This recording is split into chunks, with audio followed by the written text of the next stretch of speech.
Hi, this is BJ from Digital Mind. I'm just shooting a short video on the top 7 communication mistakes that cost freelancers work. The first point I'd like to cover with you is quite simply bad English. Now, this can be an indication of possible misunderstandings in the future because the freelancer might struggle with understanding what it is that you're saying, and they might stop asking a lot of important questions that can hinder their understanding of what needs to be done. This can be particularly bad for writers.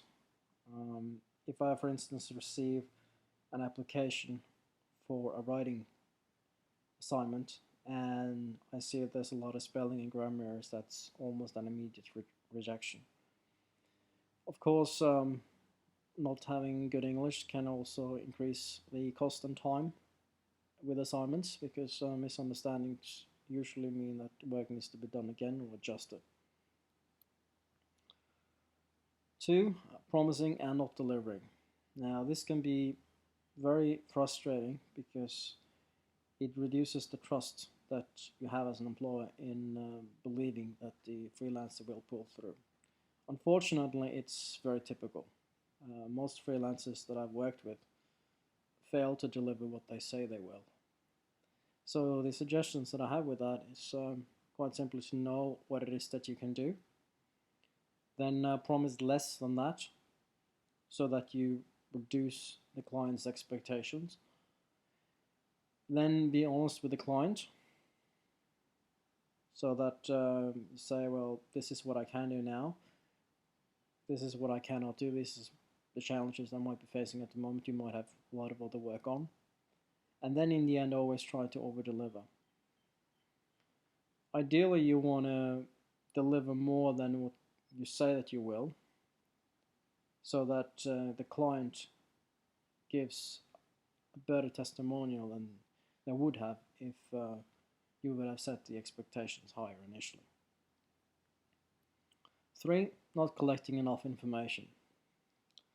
It's very important that you collect all the information that you need before you start so that you avoid any annoying, unnecessary communication.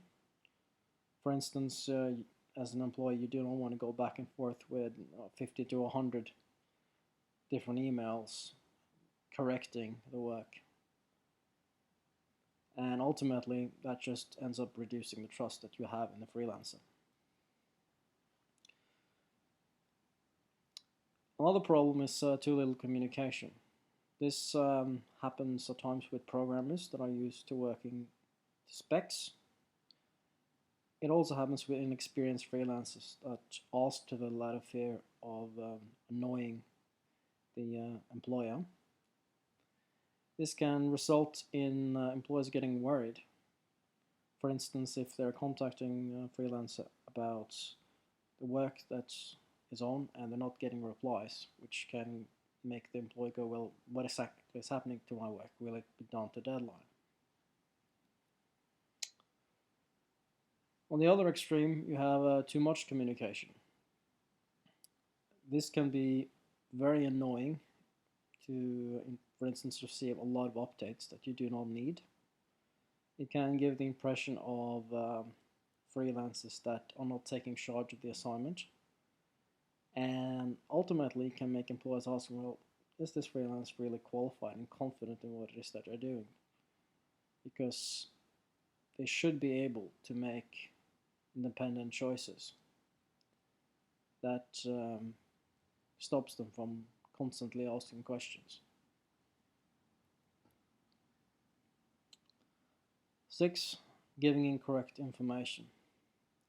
This can be exceptionally bad for credibility. Now, with this, I am mainly referring to lying or acting in a dishonorable way. So, for instance, if the freelancer decides to share information that might not be in the best interest of the client, but might save them a little bit of time and effort.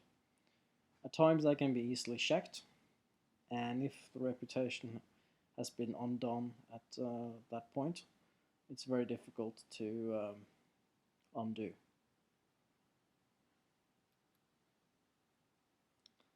7, not being available. Now, as an employer, I would generally expect to get replies within 24 hours during ordinary business hours.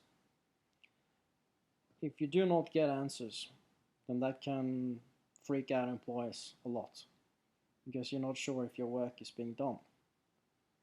And it makes the freelancer come across as being unreliable. In particular, the worst thing that you can do is to drop off for months without notice.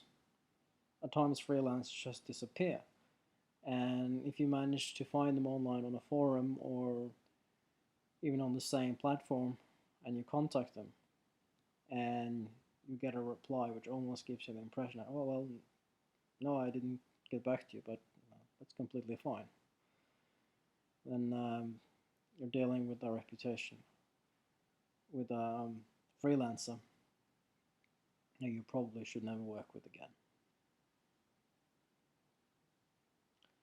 Okay, that's about it. If you'd like to see more videos like this, go to digitalmind.com.